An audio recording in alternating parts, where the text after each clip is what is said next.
General Casimero ang ating angas ng Pinas na kung saan mga idol,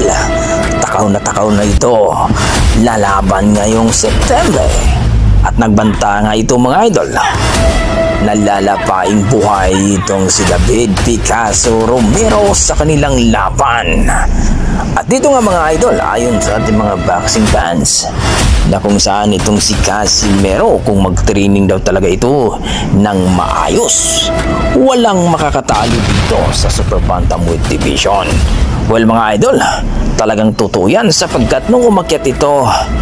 sa Super Bantamweight Division ay talaga namang 2 round lang itong si Akaho at para bang nawala sa sarili, natamaan sa panga, lumagpas sa batok, kung baga tumagos sa batok mga